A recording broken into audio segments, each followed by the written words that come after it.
Okay, here we go everybody. Welcome back to the Star Series Season 11. This is Virtus Pro versus Alliance in the European Division. Now we do have some overlap with the Southeast Asian games tonight. We'll be switching to the Starladder channel afterwards. We'll be off the BTS channel onto the Starladder channel once the Southeast Asian games finish up tonight. But tonight, Virtus Pro up against Alliance, and of course Alliance actually with a whole bunch of stand-ins as usual.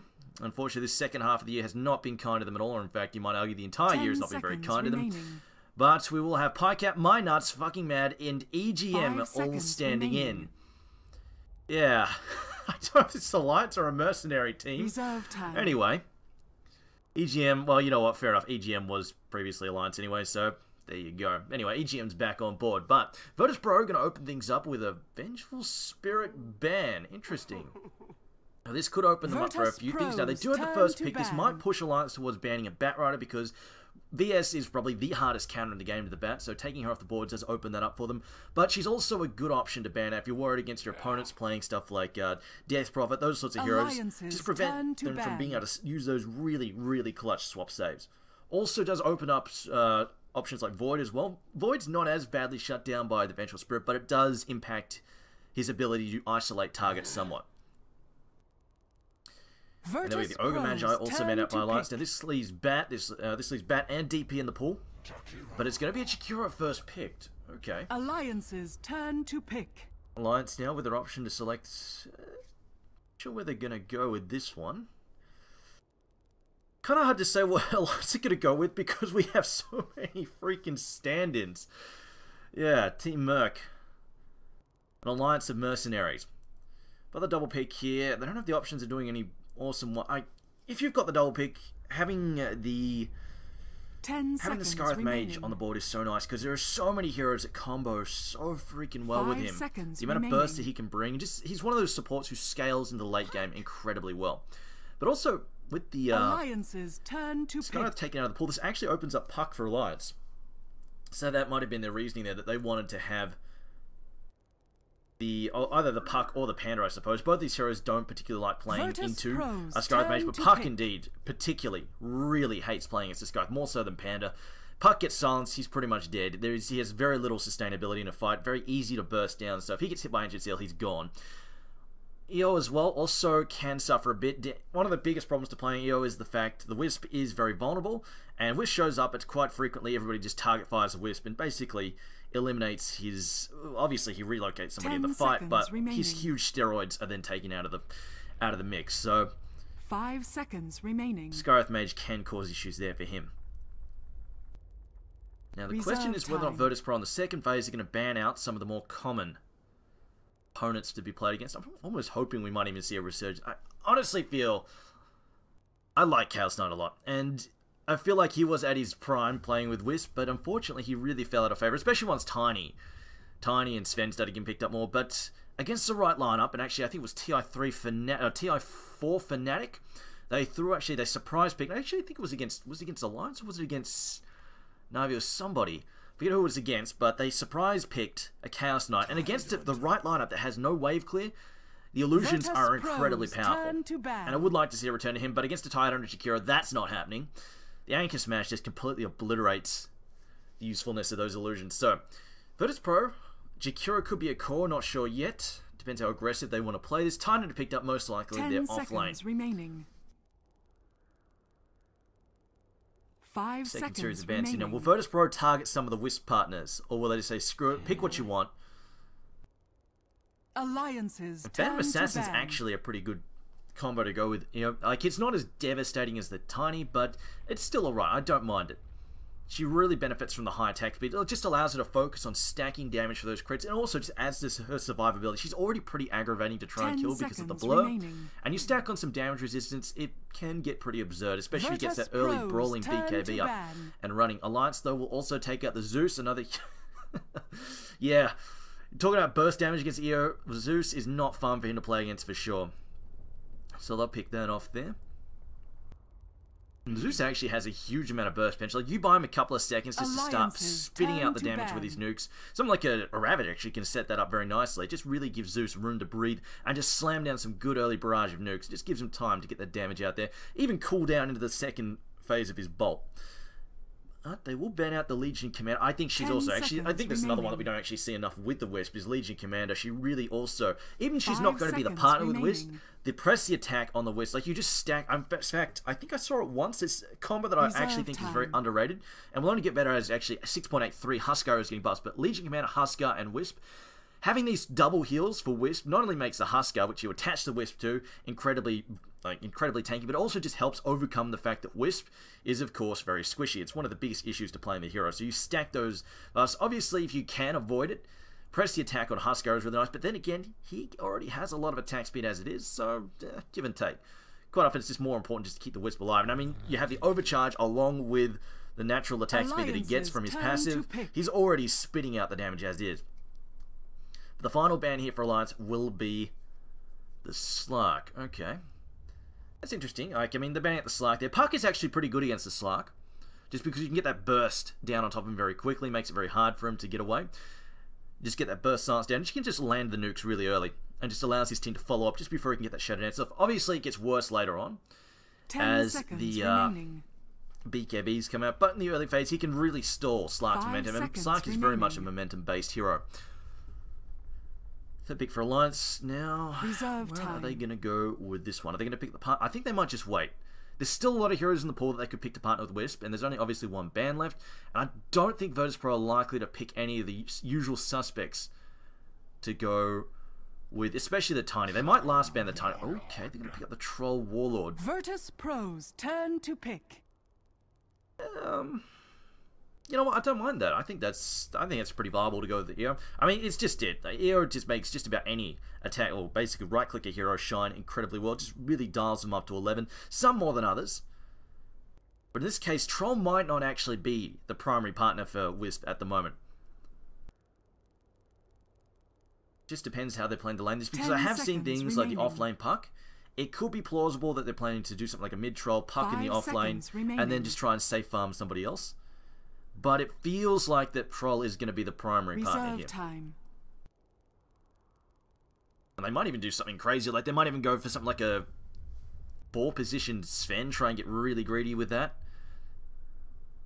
I mean, that also has way better gank potential than the Troll as well. I mean, that's one of the problems as well. If you pick the Wisp and then you don't pick a partner that can gank well, it really just limits his effectiveness in terms of that map presence. The fact that he can just make it very risky to split push and try and threaten other towers. Oh, Ancient Apparition picked up, though. This is going to be Alliance's upsetting. This is turn never to much pick. fun. Shutting down the Tether heal is definitely a huge, huge pain for Alliance to have to play against.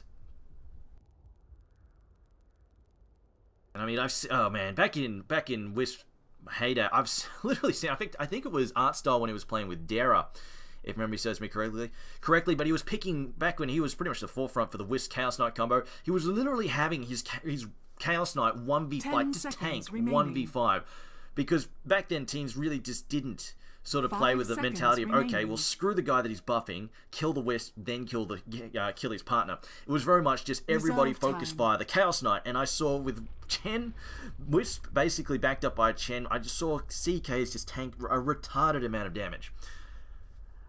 But unfortunately, Ancient Apparition just shuts that all down, so this is going to limit his options somewhat. But, you know, at the very least, they will have that mobility, as long as they pick someone to go with it. And whether or not they can pick something like that, it's going to be, I think, hard to finagle something like a Tiny or a Sven in here, just because the Troll Warlord kind of doesn't want to off-lane.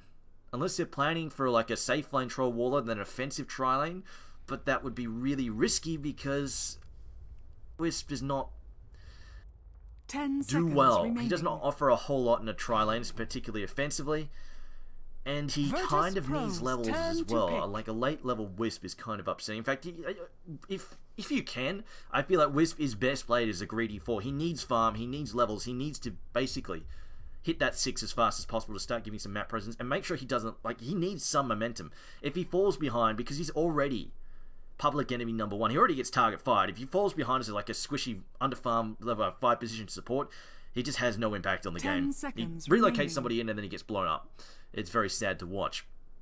He 5 really needs, like, if seconds you can remaining. farm, like, if you can farm at least a Ghost Scepter, and or like a Ghost Scepter, a Mech, a BKB, those, like, just these Reserve defensive time. items to make sure Wisp doesn't get blown up, they're incredibly helpful.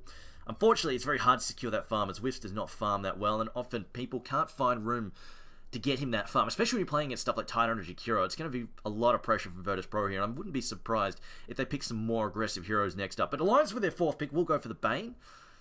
Mixed feelings about this, and yeah, there we go. Virtus Pro is like, well, you know what, we're just going to go full aggression here. They don't really have an awesome ganking potential, though, to catch Lycan, although maybe Wisp basically just relocating with Bane might be enough. Bane has a fair amount of damage early on. The brain stat being pure damage is incredibly painful, and if they just relocate him in and get the 10 seconds get remaining. the grip down, maybe they can pick off the Lycan, especially since the Lycan's transform is not 5 instantaneous. It actually probably seconds buys remaining. enough time for Wisp to basically relocate in on top of the Lycan along with Bane. But we'll see what Virtus their plan is here. Pros, Alliance will turn ban to out ban. the Razor.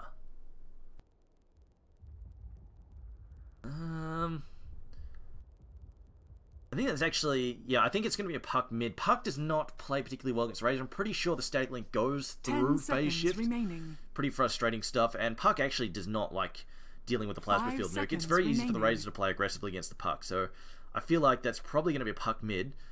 Reserve Troll, EO, and time. Bane, the safe lane, so they're probably looking for an offlaner pick here, and I think Virtus Pro's final ban will be to ban an offlane, because I don't think Bane, Wisp, and Troll Warlord are going to be a particularly effective offensive tri-lane.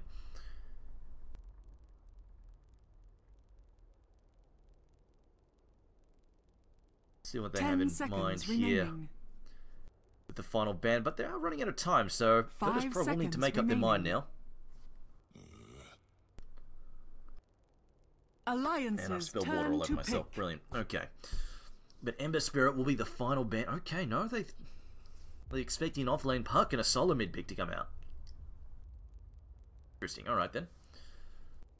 I mean, this state, they could actually do Troll mid. It looks like... Depends on the final pick from Virtus Pro when they want to put the Troll mid. But the Troll could well do mid, and they could offlane Puck and then pick another carry. 10 seconds Possible. remaining. But it looks like it's going to be a Faceless Void offlane, Virtus which... Pros turn to don't pick. have huge synergy here. Like, one of the main benefits to picking a Void is basically he has a very strong ultimate. It pretty much guarantees pickoffs, especially in the early phase, which can stall a lot of momentum. Heroes like Lycan becomes very dangerous from the push. It becomes a huge threat if you have the damage to dump into the Chronosphere, say Scarith Mage with Mystic Flare. Those kind of spells, or even Death Prop with Exorcism. Actually, Death Prop has been 10 completely ignored this seconds match as well. remaining. Just watching that as well. But if you have that damage to dump into the Chronosphere, it's seconds very, very remaining. threatening. But in this case, less so. Wisp does not have a whole ton of damage early. Puck's burst is okay in the early phase, but he needs to get close. It's difficult for him to actually land like the Waning Rift on a target that's in the center of a Chronosphere, that sort of business. Troll Warlord is... Yeah, Troll Warlord. I mean, if he's in melee mode going for the bash and the damage, he just does not really... Like, he can't really do anything unless it's a picture-perfect Chronosphere, like literally catching them right on the edge of the circle. Yeah, I'm not sure about Alliance's lineup here. It's very... I mean, they've got a lot of individually strong heroes, but the synergy just doesn't feel like it's there, whereas Virtus Pro's lineup is very one-minded. It's like push, brawl early, and we have a counter to Wisp. They've got Liquid Fire, they've got Titan to help push, Lycan's there to help push. Lish has an amazing ult, like, for basically fighting early. It's very hard to play against. Ravage is there as well. Ravage can set up amazing chains for us. It seems to be very easy to execute, whereas Alliance are going to look for those sort of scrappy pickoffs. They've got the heroes that can manage it. Obviously, Puck, if he gets an early blink. Faceless Void with the early Mask of Madness. They can do some pickoffs, but...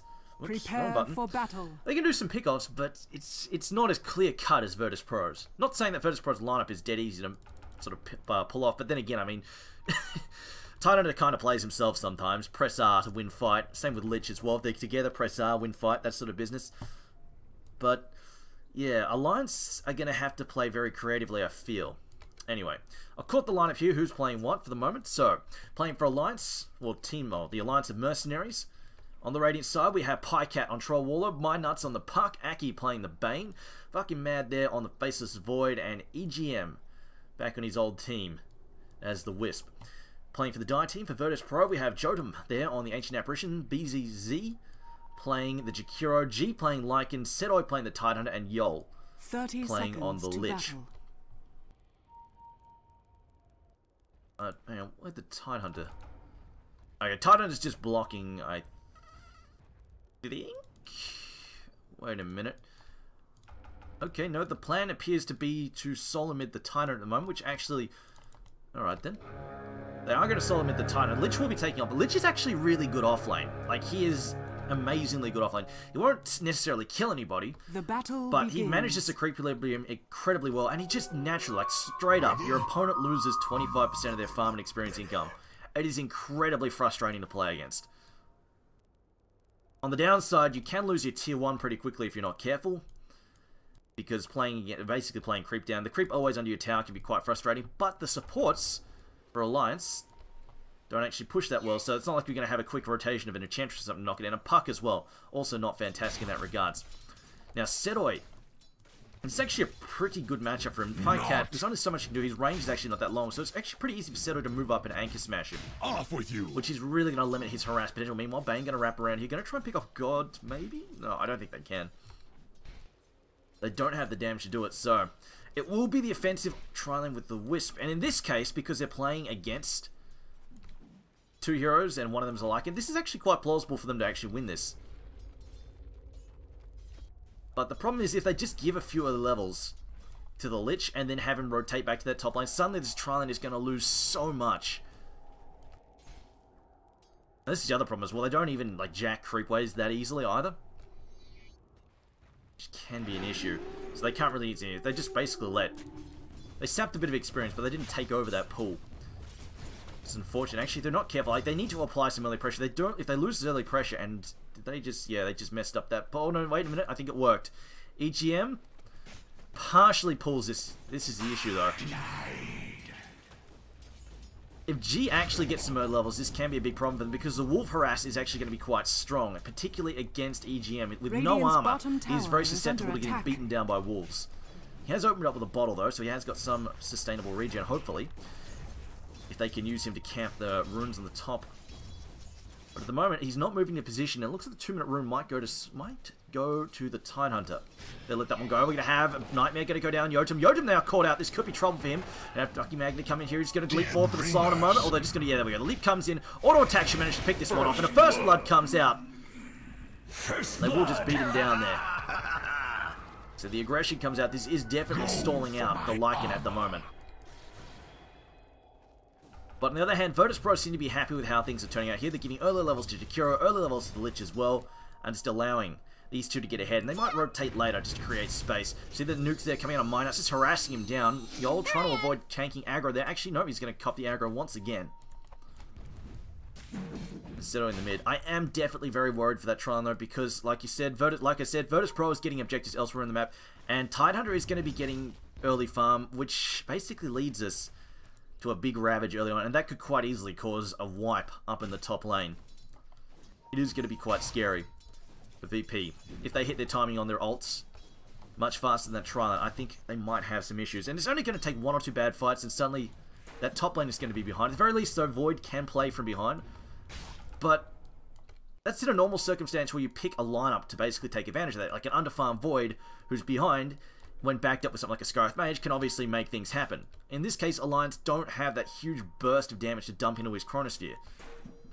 So it may cause an issue, and now it looks like they're caught out here for 3v2 here. Not looking good for Alliance. They are in trouble. EGM taking a lot of right-click damage there, and there we go. The Howl comes in. And there's that damage feeding G a kill. No armor. Not a fun place to be when you're getting right-clicked down by a Lycan like that. 70 damage a swing and 0 armor. That's just mean. Which though sapping more experience. In fact, Minot's not in range to pick that up, so he is definitely causing some issues here. See, this is the real issue when Lich plays against you, and the aggression they're putting out here. Minot's is basically on par with the Lich, who should be less farmed and less basically behind him because it's a dual lane versus a solo lane there. Now Aki though gonna chase in. Jotum now cutting trees. There should be no. Actually, no, he's gonna walk in the forward, slowing them down with the vortex. Doesn't matter though. The auto attacks there. Doesn't even need to proc a bash. Will bring him down. Top room gonna get snagged by Lycan's bottle though. Top tower is under attack. And this is the advantage that VP have, I suppose. The fact that Lycan has a plan B, if he gets in trouble, and as his top lane is turning into a bit of trouble, he has a plan B, he can just go and jungle for a bit.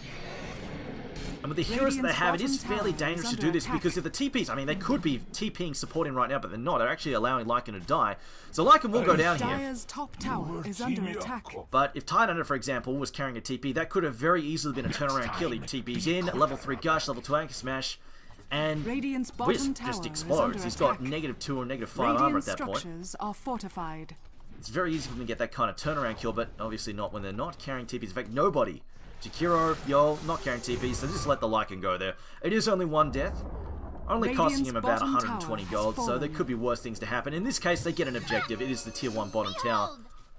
Although in this case, Puck should be okay to continue farming this lane. He is relatively elusive, and they don't have good CC against him in this case for the bottom lane. He's going to cop some harass for sure.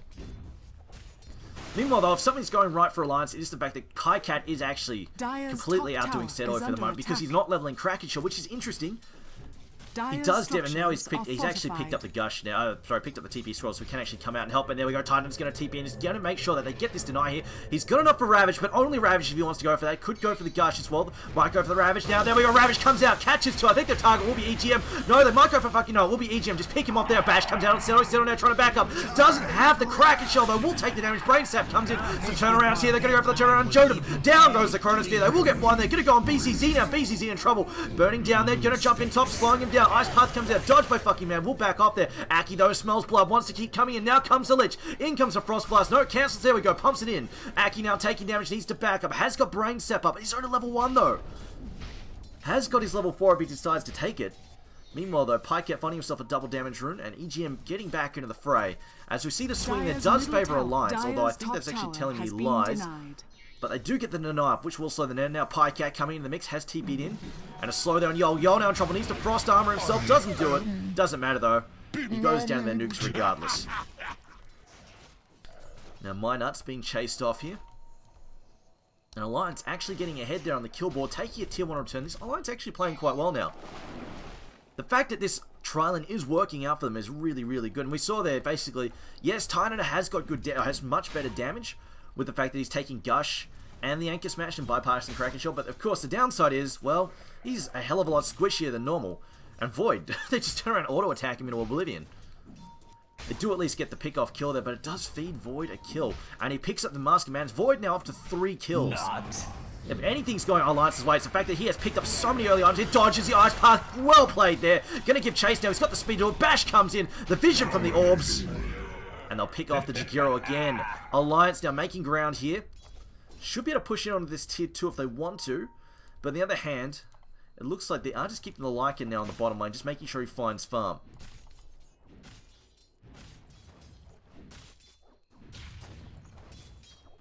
See Setoi there. Just back up. He does have Ravage up in 30 seconds. Jodem coming back. Yeah, it's got nothing major just yet. Void up to level 7 now. Ouch. And you compare that, like that is a tri, like this is how much those kills have meant to him. That is a tri-laning Void who is ahead on experience compared to a solo mid hero. That is actually insane. Meanwhile, bottom lane, Brain Sap going to come out here. They don't have the Fiend script though. Pycat now going to throw out the nukes. He's going to transform. Should be out. No, he's not going to get away. The damage is too damn high. The double damage rune comes out along with the Sap level 3. And Lycan just disappears. Virtus Pro currently falling apart at the seams here. And these scrappy fights, heroes just sort of fighting one after the other. No set 5v5s yet are really favouring Alliance. Once the 5v5s come out, pretty much it's going to be on the back of these Chronospheres. If Puck gets a blink, things are better. But until that blink comes out, it's pretty much going to be on the back of amazing Chronospheres for Alliance to keep these in the fights. Because otherwise they're playing against Ravage and Chain Frost and Ice Blast. Once Ice Blast actually comes up. But yes, it is going to be tricky.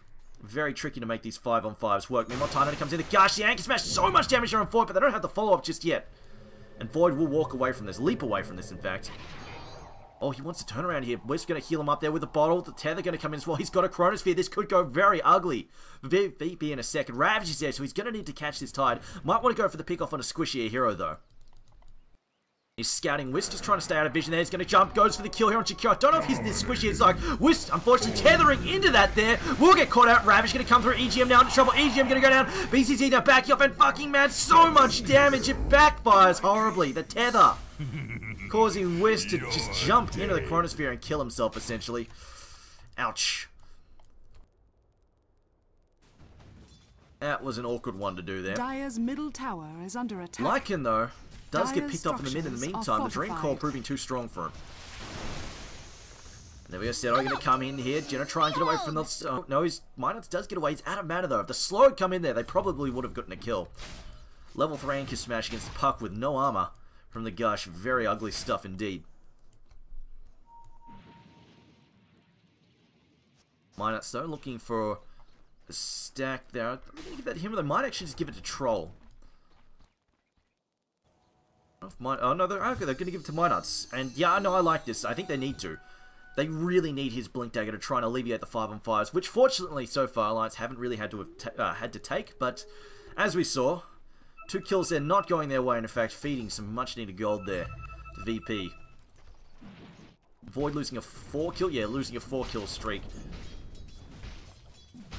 In fact, giving it over to the Titan, who may have his Blink very soon. Yeah, there we go. Goes for the Arcane Boots first, but his Blink is definitely soon to come out. Meanwhile, they're looking for a kill here on the Void. Once again, needs to be careful. The Mask Commanders could cause some issues there.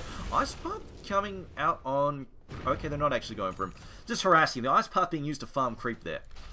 As BCZ is dumping boots and dropping boots, just trying to make sure that he doesn't trigger the cooldown there.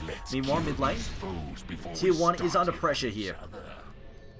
Fortunately, Alliance's lineup here doesn't push that well. Taking a long time to get through tower, especially when Lich comes by, just drops by. To get the armor. Actually, no, I say it doesn't push well unless Troll ults. If Troll ults, yeah.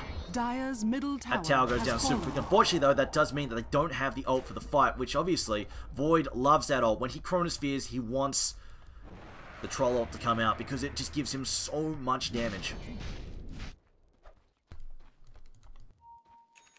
But you know what? If you can snipe a free tower with a Troll ult, why not? Go for it. Especially the Tier 1 mid. They can clean up this 2 towers bottom. They can probably actually threaten the Roshan pit. The Troll is actually not half bad at helping them clean up Roshan. And they had the Wisp to help them tank as well. So they could try and sneak the Roshan. Obviously, though, is a risky play doing that against the Ravage and the Chain Frost. And the Ice Blast as well, actually. Now all those 3 big team fighting ults are up now as well. Actually, even Macropyre is a decent threat, considering they have got the Ravage to set up for it. Even 2 seconds worth of Macropyre is a lot of damage. But VP, they're going to decide, you know what, well, we've got the Lycan. Let's sneak out the Roche first. And do Alliance suspect? Yes, they do. There we go. They're going to scout it out. Puck going to grab an invisibility rune. Might go for the steal here. Pops the invis. And he's actually going to go for the kill. The Waning Rift going to come out there. There's a Troll ult as well. Going to go on top of the Lich. Can he disrupt the Chain Frost? Chain Frost comes out. No bounces, so Puck going to fire off the Illusory Orb. Might need to jaunt away here. Will jaunt out. But actually, you know, he's fine. Lycan actually just running for his life as the TP support comes in from the relocate. And will they try and take the Roshan now? No, they won't. They'll just let it go for now. But Lycan is free to try that in a second as well. He could just go back in for a second round. But now that they know that they're trying to do it, we're probably going to have Void hang around the mid lane. And obviously, Void is a huge... In fact, they throw down a ward to make sure they've got vision of what's going on. And this might spot that attempt. No counter wards coming out. Yule's picked up there for Jakiro. And Lycan, unfortunately, this ward has spotted. It's seen the movement. Can't see him exactly, but they know he's there. And they're going to try and make something happen. And there we go. Troll's going to come in. The slow's going to be there. Lycan does not have his ult. Now, Lycan is very dead, I believe. He's not getting out of this wave. Yeah, no way for him to escape down. An unstoppable streak there for the Troll. Warlord, Pycat picking that up now. And yeah, with the Lycan down, maybe they can sneak the rush. They are going to make an attempt at it. Void has the chrono up. And with this ward here, should give them enough intel to jump the Titan. But they could at least try and slow him down with the Chronosphere. They're thinking about it, but they see trouble coming. As they lose vision, and now they're worried. They see the Lich up there. Chain Frost, obviously a huge deal for them to worry about there.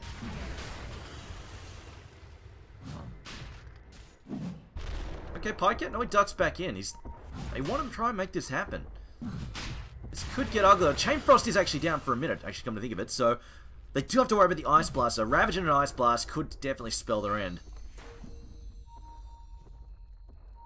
Titan coming in. The Dire have got vision up on this high ground. The Ice Path going to catch Puck. He's got Yules as well. Don't think they could use Yules to try and disrupt. Actually, no, he doesn't have a blink yet, so no, it's going to be fine. Won't need to use that Yules on the Puck just yet. Now, Seto being chased back. Again comes a Chrono. They're going to go for Seto. If they can pick him off here. Yules going to try and slow his Ice Path as well. Great play there, but you're not enough though. Fucking mad though, taking so much damage from the Macropyre. Will go down.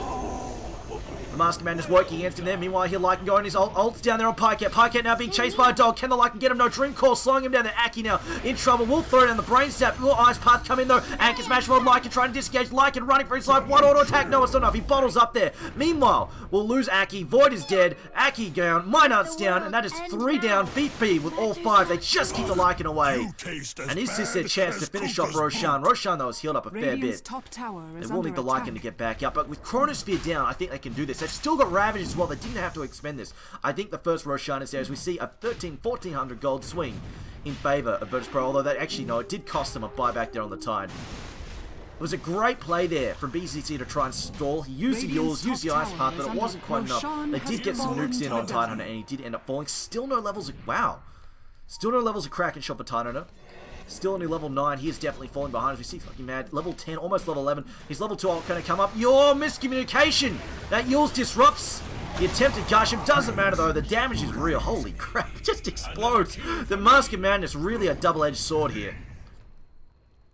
Faceless Void just melting. Now Lycan hasn't actually... Alright, Lycan... Yep, okay. He has cleaned him up there. We'll go back to heal up though. And with that medallion, yeah, he can just rip through Roshan. Troll Warlord going for an SMY. I don't mind this. I mean, in this case, I feel like you can definitely justify it. The SMY early on just gives us some early brawling capabilities. It's just an all-rounder item to help him sustain into the mid-game, keep momentum. And he's gotten it early too, so it is a lot bigger of a deal when you get it fast.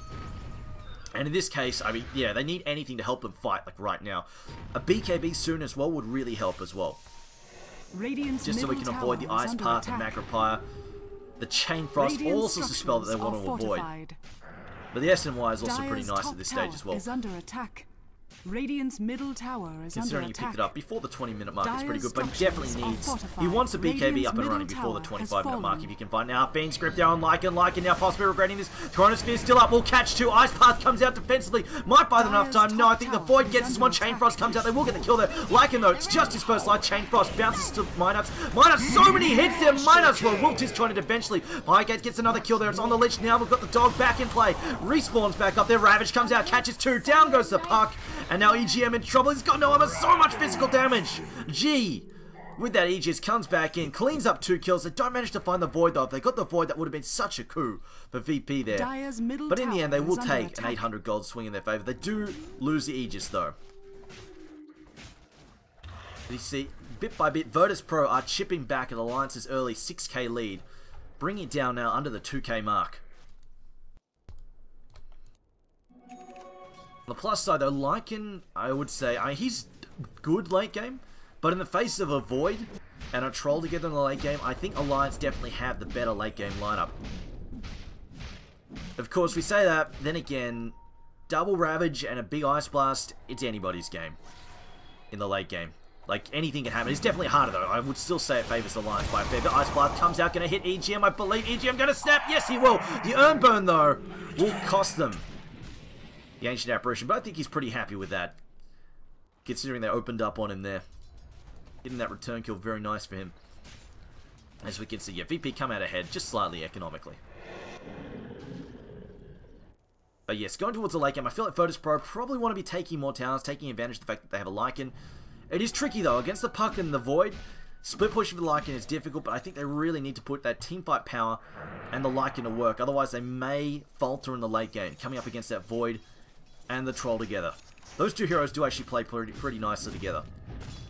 It's not a huge wombo combo, but Troll Warlord's ult is amazing with Void. There's no doubt about that. Meanwhile, Void now going for the BKB burst. Instead of the Maelstrom, the early Maelstrom, I like this because he just needs some magic. Like, he just needs the ability to walk off the Ravage, the Yules. Just needs to stop getting basically crowd control. Like, he throws down these great chronos and then gets crowd control. It is probably pretty damn frustrating for him. I believe the BKB should be the next item on Troll Warlords to get list as well.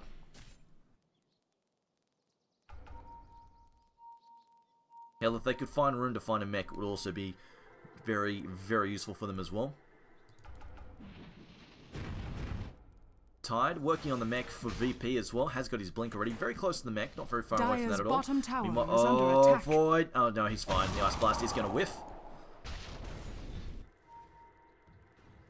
And that looked like, I think it's Lich drawing that, saying, hey, let's check their jungle, maybe?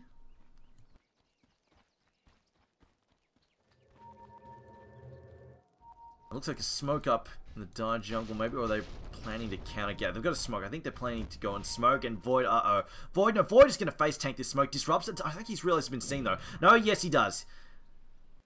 You know, everybody's missing, sees one hero and says, you know what, I'm getting the hell out of here. This is the danger zone. We'll skirt back behind his tier 1. Meanwhile, though, Lycan just farming away. We'll pick up a stack of Ancients. It's also got an invisibility rune bottle, but VP, they're looking for an opponent, trying to use that smoke to scout out any opponents. They're not finding anything, though, and there we go. Wisp is pinging their general area, saying, hey, they're probably up there.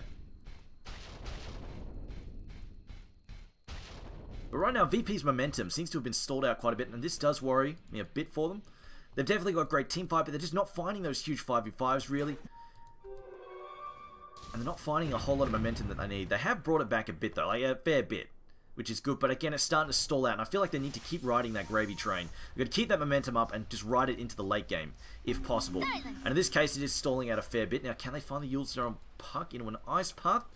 Doesn't look like it just yet. Puck now just picks up his Blink Dagger. And this really helps open up Alliance's initiation. VP still have some pretty damn strong initiation. They do have the Tide Hunter. But any kind of shenanigans, like a refresher, will be delayed here because he is going for the mech first. As we can see, he has stalled out quite a bit indeed. But it looks like for the moment, Alliance are going to sack the tier 1 top. It's going to allow that to go. They might actually just trade it for the tier 1 bottom. And in this case, it's more valuable, I would say, because the Roshan pit is definitely going to be hotly contested with the Lycan opponents against them. They're going to want to try and maintain some control. And getting rid of these 2 bottom towers is going to be a much bigger deal for Alliance than basically VP killing the opposing short lane towers. Dire's bottom tower is under attack. Radiant's top tower VP has definitely fallen. will want to trade for this just to try and prevent. Because as long as his tower's up, that gives them port options to try and defend the Roshan pit and just be really aggressive. Maybe in troll, we'll take that tower, we'll get hit Dire's there. bottom tower has Now fallen. blink in, a Ravage comes in. Shiva Ravage said, "Oh, what have you done?" Are you also trying to break the tether? We'll manage to not quite succeed breaking the tether, though we'll get the kill on EGM. Just gets blown up there by the negative armor and the anchor smash. And Seto, he was going for gold, doesn't find it, instead ends up embarrassing himself. Big old Shiva Ravage right there. Fucking mad. Oh, they see the Lycan. The Lycan now in trouble. Jumps in there. Gonna throw down the ult. Doesn't need it just yet. There's the bash. In comes the Chronosphere. The circle, though, has to get placed somewhat dodgily. Ice Path. Oh, no. Ice Blast coming in. Lycan, though, still speeding away. They will manage to miss Nuka. Troll Warlord. Oh, no. Gets picked off. They get counter ganked. They're losing 2 heroes in return. Now Yules there being used on top of the Void. Void now in trouble. Time walk up, though. Should be a... No! The damage. It's so damn high. They lose the Void. They tried to pick up the Lycan. And VP... well, they make up for that missed Ravage. They pick up a couple of critical kills. They get the Troll Warlord and the Void. That is a huge Q for them. 2,200 gold swing in their favor. Unfortunately, though, most of it, in fact, all of it goes to Lich. 1,100 gold for the support Lich. I mean, people bang on and on and on about Ags Lich. It's honestly, it's very much overrated, I feel. I would much rather see my Lich buy a Hex any day of the week. In fact, I see Liches buy Ags and I'm like, no, you... God damn it, stop buying that item. You Radiant clown. Structures are Buy a fortified. Hex. Hexes are awesome. Ags are Lich overrated. Is under attack. Dire's It takes top one tower awkward is under phase shift attack. and you lose your entire Chain Frost. It's just such a waste of money. Whereas one Hex and suddenly Void is not popping Chronosphere. Oh boy, Aki, what are you doing, buddy? Meanwhile, they will jump in. Oh, there's the counter kill. Meanwhile, Tide in trouble. Looks like it was bait there. They pop the mech trying to keep Tide alive. Tide, though, will go down. The counter kill's coming out now from Alliance. Gonna go for this one. I don't think they're gonna get BZs either. BZs should sneak away. Yolt is TPing. Will we see an aggressive time walk here from Faceless Void? No, we won't. So again, Alliance, they strike back. Pick up some kills, but as we can see, it does cost them a buyback there. 800 gold down the tube there for Bane.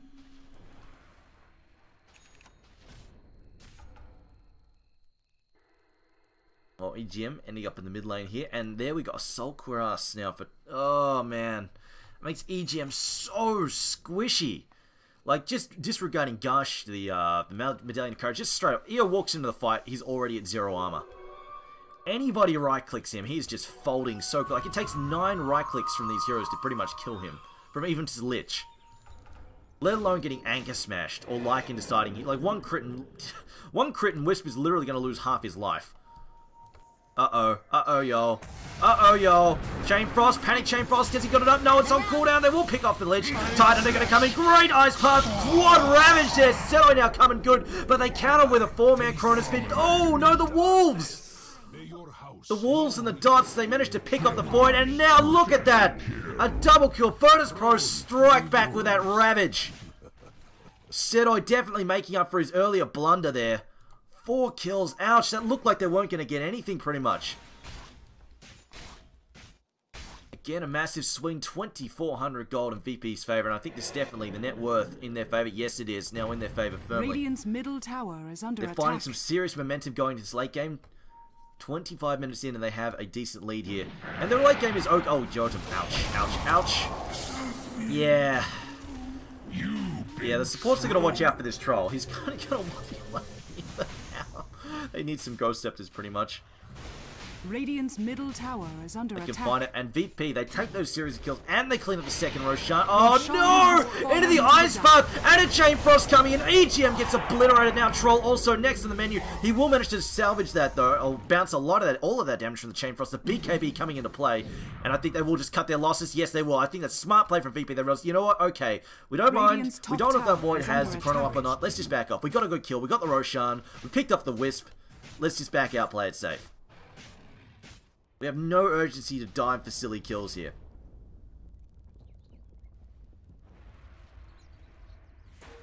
Now, Minart's also working towards Yules, it seems. Definitely help buy him some time if he's being opened up on there by the Lycan or the like.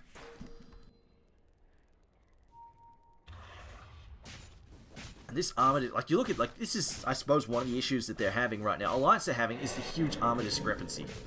They've got both a Vladimir's offering for VP as well as the Assault, Kuras. Putin's offering. Yeah. So yeah, they've got this basically huge armor discrepancy. It's like a 13 armor discrepancy between the two teams. And when you've got Troll trying to right-click his way through this, and Void, like it really just limits their damage output quite significantly. Especially they're trying to hit on the Titan now. He actually has max Kraken Gel. And you're walking into the Anchor Smash as well. It's actually a lot of damage that they're resisting. It feels like Alliance now, they're just struggling to get the damage out.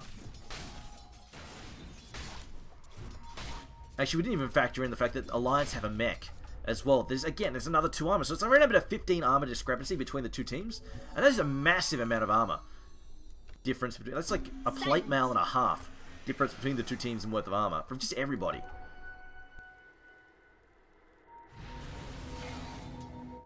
That is insane. Meanwhile, they're going to go for a pick off here on BCC. You know it's an offensive Yules trying to slow him down there. Meanwhile, Pycat finds a kill there on the Titan in the top lane. TP support is coming because G is looking for a kill. Wisp going to... Oh, look at the damage though! Wisp! That's what I mean. He's got no armor in the face of the Lycan. Just literally eats him alive.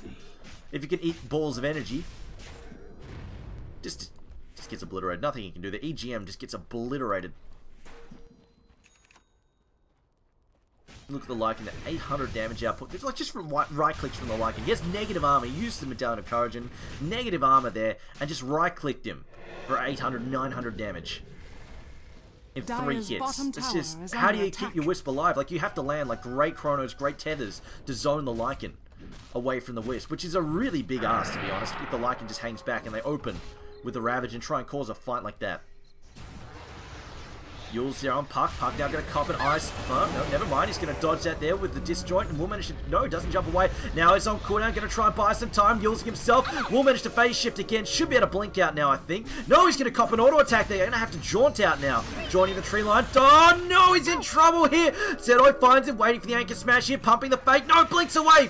Puck, where's he gone? In the trees again. He's in a pathful area though. They think he's just gone south.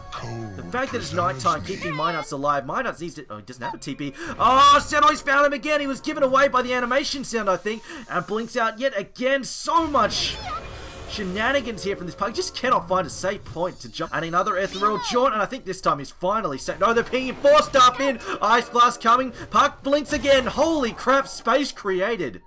We've got 4 heroes down here chasing this Puck. Cue the Benny Hill theme as Puck again jaunts out. What is... He buys a TP finally. Oh my god. What is going on? Anyway, space created. Tier 2 top goes down as 4 heroes chase Puck around in circles for a good minute or so as G finds another kill though in the jungle. Just runs Bane down. Nothing Bane can do there.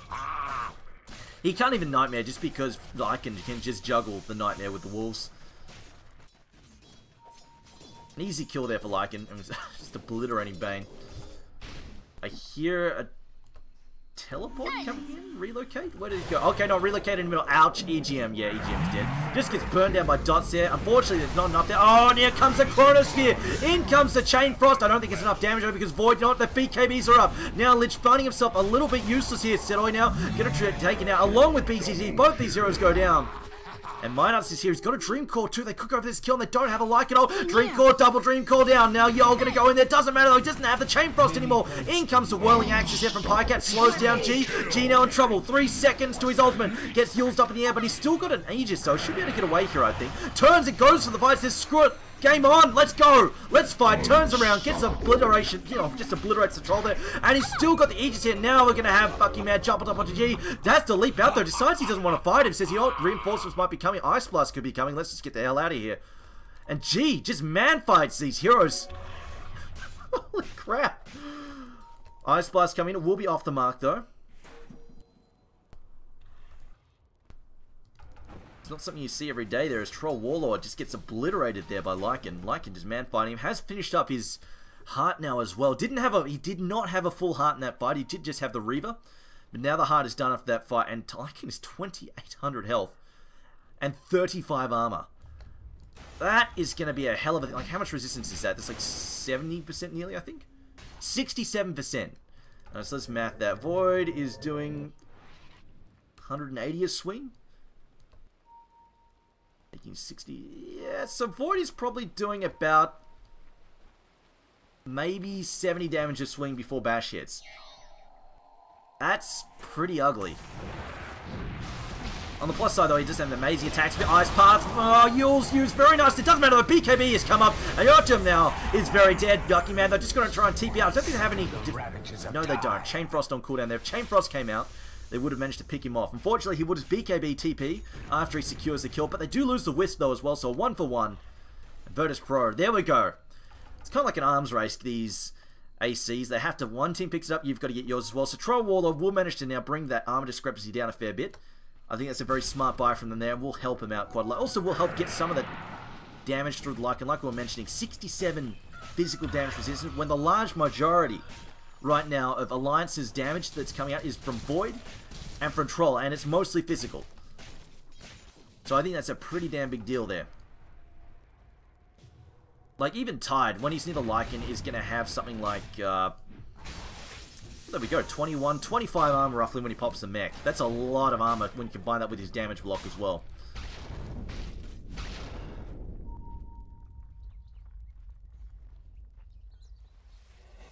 But still, I feel this is anybody's game. It is still in VP's favor, as we see Alliance brought it back a little bit. Still in VP's favor, as we mentioned earlier. Just for sheer late game, like 6 slotting, right-click in firepower, Alliance do have the upper hand. They scale better in the late game. Whereas VP are very much dependent on two big ults. Largely in the late game, it's going to be most of the Ravage and the Ice Blast. They're going to have to basically make those work so damn well, as I think Bane saw them. Bane has seen them, but they're going to go after Bane. Now Ravage comes out. Going to catch just it's a one-man Ravage. It doesn't catch a Wisp, although Wisp, I think, is still in trouble there, as they're going to go after Bane. Bane should be able to get away. No, he's not going to get away. There's EGM now in trouble. I don't think he gets out of this one. No, he just gets snapped there. They will clean up both supports. It does cost him a Ravage, though.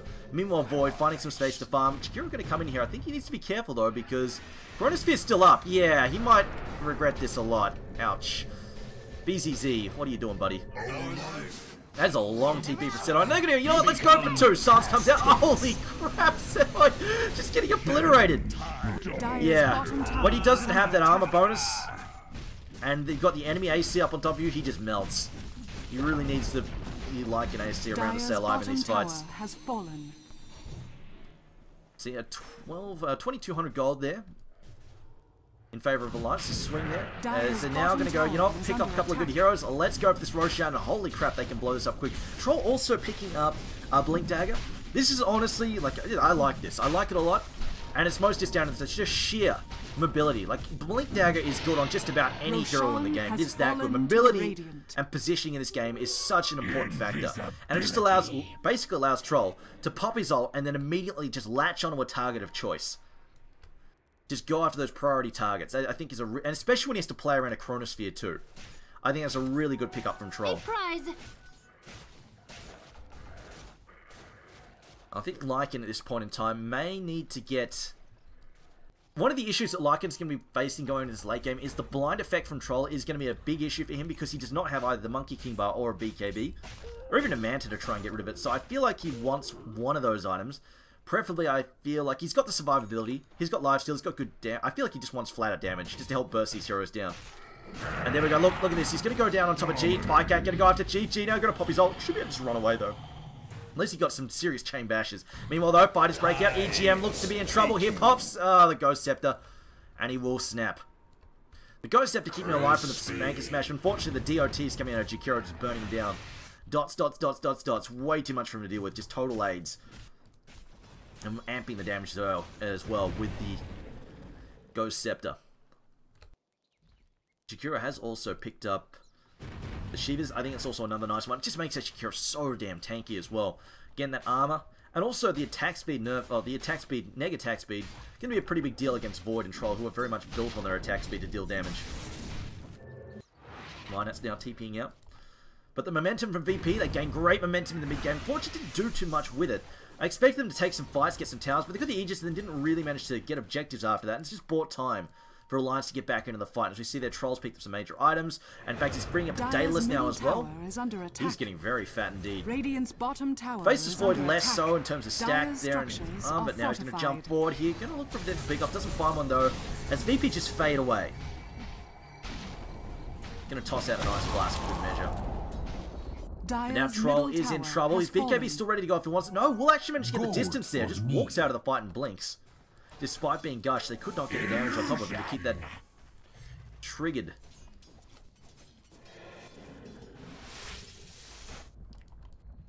And Mad does have cheese. Let's see whether or not he needs that. I feel like Tide probably should have been working to... 4-star is nice. But I feel like in this case, because VP on the back foot in the late game, I feel like he really should have rushed that refresher. Although in this case, he might actually need the 4-star for the mana pool. But I feel like he should definitely focus on getting a refresher ASAP because they are going to need this going into the late game. And it might be a bit too late. He hasn't had enough farm. Hasn't been taking huge Ancient stacks. In fact, the beginning of the Ancients, they do stack over the Lycan. So he's a little bit behind in farm. In fact, a lot. He's only on 97 CS. For nearly 40 minutes in, that's actually pretty low. So he's nowhere near having a refresher. I think that's going to bite them in the ass as double Daedaluses are coming out on Alliance's side. So they're beginning to get really stacked now. Troll Warlord has enough to buy it if he wants.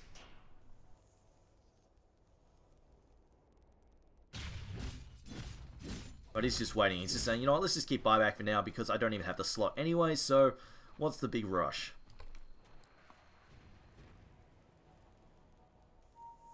Like, I think he's going to buy it now. Courier is on the way to pick up something, and it's probably going to be his Demon Edge. Minuts now, he's lurking near Lycan. Lycan, though, just going to TP out.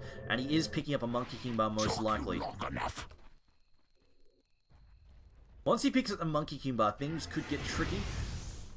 But it's almost like he wants... he can get the Abyssal Blade as well. If he can burst down either the Troll or the Void, there's a good chance they can take this fight, just because I can stall the fight out a fair bit with Tidehunter. Because Lycan is not going to go down that quickly. He's got a lot of armor, he's got a lot of health, and he's got lifesteal as well to sustain.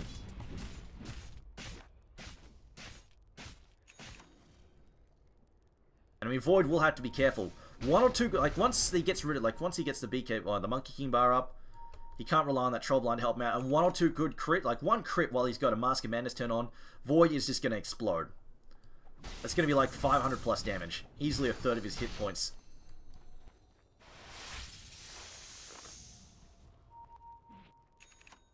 And there we go, Monkey King Bar done. I feel like he definitely wants that Abyssal as well. Just needs that lockdown to go through the BKB. Just so he has that option to open up on something. Like Void, like this is one of the funny things you can do, of course. Just keep pre-casting the Abyssal on Void. And if he time walks in, you're going to Abyssal him in the face and then annihilate him. Like he actually has to be really worried about it. Because if you keep pre-casting that on Void and he jumps into the Abyssal and gets Abyssal, trying to bring down the Lycan, he's then going to eat the Ravages. And by the time the Ravages wear off, he is a dead man. Puck has picked up a Hex. The Blink Hex though is super strong. And this is one of the issues playing a single core lineup like VP are playing. The CCs are definitely a big problem for him. The Fiend's Grip, oh, double 4-star forwards into a Yules. Can they make this one work? Puck does not manage to get away there. Will be caught up, doesn't manage to phase shift instantaneously as he lands. And will get caught out there. Time is As I was money. saying, like they are playing against the Fiend's Grip, the Chronosphere, the Fiend's Grip, obviously the Hexes, the Blinking Hex as well. A single core lineup is highly vulnerable to this, so VP have to play very, very carefully. Dire's bottom tower is under attack. Now Trolley's Aegis has expired, still respawning though for Roshan, so no chance to use this Death of Puck to try and sneak in a quick Roshan. They might go for a fight though. Oh, Tidy cancels, realizes he's got a haste, decides, okay, that's not happening. And they could be caught in an awkward position here, Troll. The high ground, oh, choked him, so much damage. Highcat, they're lucky that he copped some damage, I think. There's something that triggered his blink, otherwise he would have gone to that low ground, I think, and just obliterated him. In fact, he wants this. He's going to blink. He's going to go for it. No, they've got vision there. He decides, uh-oh, that's dangerous. In fact, they even precast. They even precast the Ice Path. Because, okay, Ancient Apparition saw the ward. He's got a gem. Meanwhile, Void solo pushing the top lane. Alliance now around about 5k advantage, but roughly at this point in time, it's going to come down to execution. Both teams are nearing their peak. Although I say that, and Tynant is still nowhere near a refresher. That's about the only I think that's the only tipping point left to come. The refresher, maybe the Abyssal there on Lycan, but largely they're reaching their peak, and it's going to come down to execution in these fights. Who engages, who gets a really good alpha strike is going to be all important. It's going to decide how this game turns out. Oh, Curious. Oh, there's a medic courier carrying a cheese there. Puck. See what he goes for next. Might even be a Shivas of his own, actually, would be really good. And even to slow that Lycan down would be really nice. Or a Scepter, actually. Scepter, although actually they don't really need the Scepter. The Lycan doesn't have a BKB and isn't likely to go for one because he's playing against a Grip and a Chronosphere. Yeah, actually, you know what? The BKB is not that useful. I mean, it's still okay, but it's not great. Not as good as the BKBs are against VP. BKBs for Alliance are essential. For VP, less so. Arms for the dead. Mad copying the Ice Blast, but still continue to push this top lane. Just threatening. Gotta be careful of those pickoffs, though. As we saw, the double 4-star proving potent in picking off the Puck. Void is definitely very susceptible to getting Yules into an Ice Path. Could quite easily burst him down. He's still very, very squishy comparative. Like, you look there, 1700 health and 15 armor, 20 if he's near the Troll. And you compare that to Lycan, which will in a second, although Yol actually is getting a blasted there. And BCC actually tipping into that. Okay, 4-star number 1. Do they have a second 4-star? Yes, there's a second 4-star. Yules comes in, Ice Path, and Void now, no, he's got the BKB in time. There we go. Doesn't get caught out. That BKB keeping him alive.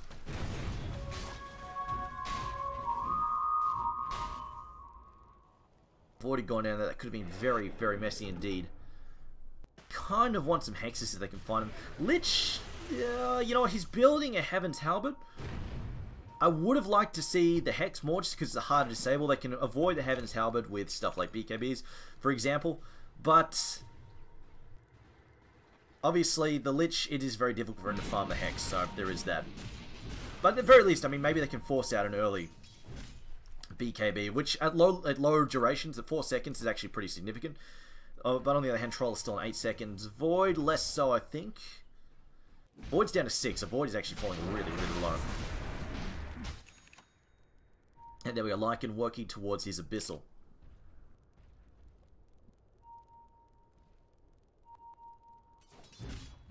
Pycat. Pycat is pretty much 6 slotted, apart from possibly getting... Well, he should just actually get travels. But as we can see, like, you look at the difference between survivability. Troll Warlord, 35 armor, 33 armor, and 2300 hit points. Compare that to Void, 1800. Oh, as he gets ravaged there. Chain Frost coming in, Aki in trouble. Oh, Void though pops the BKB, pops the 3-man chrono as well. Decides to disengage. Says, you know what, there's still 2 guys out. I gotta get the hell out of here. We'll TP out just in time there. Gold oh boy. Me. 2 down, both supports down, and Roshan not up though. Oh, unlucky for VP. If Roshan was up, that would be a free Rosh. Free cheese, free everything. But as it is, I think that's enough time for Wisp to respawn there. This Troll just getting out the hell out of dodge. 3.9k in the bank for him. But yeah, we compare the void survivability as well. 1800 hit points to 69. We compare that to say Lycan. 35, meanwhile mid lane. Oh, ouch. Ouch! Oh, wow! Yo, just gets obliterated. Troll blinks out as well. Holy crap.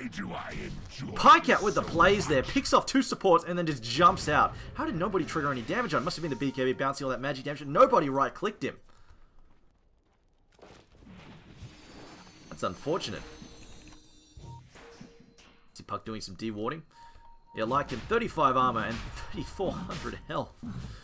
Oh, wow. Oh, he actually sells the Vlads. Okay, Void jumps in. They realize there's trouble there. Both supports now down for VP. Buyback's down. They're going to try and defend this Rosh attempt. Ravage. Oh, no. Ravage is on... I don't know if they can. Ravage is on cooldown. The question is, do Alliance realize this? I think they do. They're not worried, it seems. They're just going to go in. And with Lich down... Ravage is down. I don't think they can defend this. Lycan's going to go for it, though. Macropie comes in trying to zone them. Now they're going to throw in there. Jumping in with Stellar. Chronosphere comes in. It's only on 1, though. Meanwhile, the Aegis will be picked up there by Void. And G! Oh, G just commits suicide. Oh, no. And the whole team, I think, is going to wipe here. Yule's trying to take Void out of the fight there. In comes the Ice Path. EGM just aggressively porting forwards. Tether going to come up. No, not using the Tether. Not going to speed up his team just yet. He's, in fact, just going to keep the Tether to himself. There we go. Now he's going to use it. And actually tethers them out. Okay. Questionable tether. Meanwhile, Minot's going to bounce some damage there to Bucky Man. Bucky Man taking a lot of damage. Can he go down? The Wolf Tree, the Aegis. That's a coup there for VP. Cost him a buyback on Lycan, though. And in fact, they might get the second kill on Bucky Man. He doesn't have a BKB either. And they've already used the relocators. Well, will time walk out into the trees. They might know he's still there, though. Ravage going to be coming up in 7 seconds. EGM now in trouble. Yule's up in the air. Will they spot Mad? Mad could be in some serious trouble if he gets hit here by this Ravage. 1 second. No, not using... Yes, here we go. Are they going to go for it? They might need to protect G. G going for the old... Ravage comes out, goes on top of the Troll. It's a 2-man Ravage there on the top of the Minuts as well. Can they pick up a kill? Buyback there from Jakiro. And Puck will get cleaned up, but the one that they want, the Void, he will get away. And Void actually gets a refresher. And G now is looking for a kill. We'll pick off the Bane. Support's going to go down as well. But the kills they want, the Troll and the Void get out of there. Just barely. But at least VP do pick off the Aegis, so there is that. I still think a very questionable engagement for VP. Like, that was just why. Tide did not have Ravage, so they had no way to control that fight. And even with Alliance blowing a 1-man Chrono on a Ravageless Tide, which obviously, I mean, they threw the Chrono down because they thought he had Ravage, which fair enough. They couldn't take the chance. But G just literally walked into 4 heroes and just got right-clicked into Oblivion. Like, you can't really take on 4 heroes. He doesn't have a BKB to shield him. Just got smashed. Blown up. It was just literally just committing suicide, so I don't know why they did that. Forced a buyback on him as well. You know, they did at least get the Aegis off the Void in the ensuing fight, but it cost them a buyback. It's pretty expensive, to say the least. As you... Whoa! Oh, wow. That jump there. 14,000 gold lead now for Alliance. And with Void, with a refresher now, just wants those double chronos all day long. And again, this is a huge issue. Like, right now... Alliance know this game is going to be won and lost based on can they kill Lycan. And if they can just CC the single core lineup, they can just CC that single core guy for 10 seconds or so, he's not going to be able to get damage out and he will die under focus fire. And then on the mid lane, Chronosphere going to come out there. Ouch! Down goes Jakiro. Can they get a follow-up kill here as well? Jakiro's dead. He used a buyback, so he's down on timer now. 100 seconds. Refresh Chronosphere there. Uh-oh. I think this is a Rax coming up.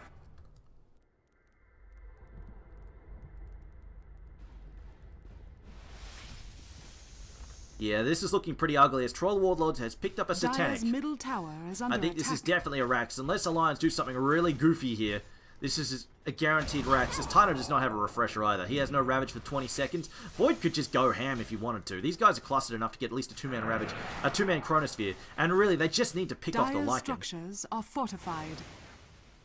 Right now, Alliance are playing it safe. Okay. They're waiting for the creep wave. They're still going to go for this. Still going to go. They're not waiting that long, but they will just wait for the creep wave to push into the tower. And they'll try and pick the tower. Still 50 seconds on the Jakiro, which is important because it is actually causing issues for Void inside the Chronosphere. The Yules is actually pretty irritating for them to deal with. And the Macropies, even if they only zone, they just do push people off targets. Dire's middle barracks voices. You know what? I want free tower. I'm going to take that. I'm going to snipe that tower. Nice play there by Pycat. Clever choice, mate. Clever decision making. Miners out, copying some hits. Man also taking some hits as well. We'll just back up there. Dyer's Oh my god, this freaking troll. What a troll. Snipes out the range racks. And like an ults. Oh, that is a waste of an ult there. In fact, oh, maybe it's not B. Oh, they're going to pop down the chronosphere. And actually, G can't do anything. They're going to lose. Yes, Titan goes down. Buybacks instantaneously now. Pike ain't going to go on G. G's just getting bashed and bashed and bashed and bashed and bashed. Down goes G. He's on a buyback timer. Void is just going ham here. Void's just doing whatever the hell he wants. A Yule Zero on Titan, and Titan tries to 4-staff out. Minus chasing back the well. The Ravage, bought back for a Ravage, doesn't even get to use it. They've already lost their core. And this is a double racks, easy as pie for Alliance. Middle barracks has fallen. Dyer's middle barracks has In fallen. fact, easy megas. There's no liking for a full 90 seconds, a minute and a half. This is megas for sure, and that's game. This is a best of one. Alliance taking this one out. I'm going to call it. I don't think they're going to come back for this now. So megas are up. And there's like an 80 seconds still dead. I mean, they could just end this. The Ravage is up, and that's it. That's all they have to fight with. In fact, Alliance is screwing around, saying, you know what? Let's get some kills. Let's fountain dive. EGM wants blood. Minus wants blood. Minus gonna no, pops the Ghost Scepter, and we'll just blink out. He's fine. Minus just playing Ring a Rosie at the moment. Just again creating space for Void to not kill buildings. Apparently Void now jumping in as well. Going to go after the Tide. Tide still has Ravage. Now deploys it. Stacking damage on Mad. Mad though pops the BKB. And now he wants to kill Sedoy. Sedoy's just going to get chased down. Yeah. One more hit. He blinks into the trees but doesn't get found. Chronosphere's just to find him. Wait a minute, what? What is going on there? Mad gets stuck. Doesn't matter. Creep will finish the game, and Alliance will close that one out, so they will manage to pick up a victory, and they needed this one. Alliance have been in a huge slump, losing something like 6 out of their last 8 games or so. They've lost the last 3, I believe, so a good win for Alliance here, even though they're mostly entirely stand-ins. Anyway, so a much needed win for them. Unfortunately for Virtus Pro, they couldn't win that one, but Alliance, I mean, they didn't, game plan, like, it seems scrappy. They got the scrappy fights that they wanted. It's the main thing. They got those little engagements, so one hero running in at a time. No big set 5-on-5s. That was the big deal. The lineups there, VP had the set advantage there in 5-on-5s, but they never managed to really get those engagements, except like once or twice near the Rosh pit, where VP crushed. Like, those were the big swings for VP. They picked up those big 5-on-5s, managed to crush them, take the Roshan as well. In fact, Troller Wall also had a Divine Rapier in there somewhere as well towards the end, but yeah, not enough 5v5s there for VP, and Alliance just played keep away essentially. I mean, we saw Minarts playing keep away for half the game, literally, like nearly a full minute, just running around in circles in the trees.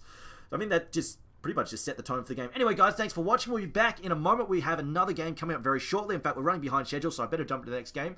So stay tuned. We'll be actually moving over to the Starladder channel, so join us there.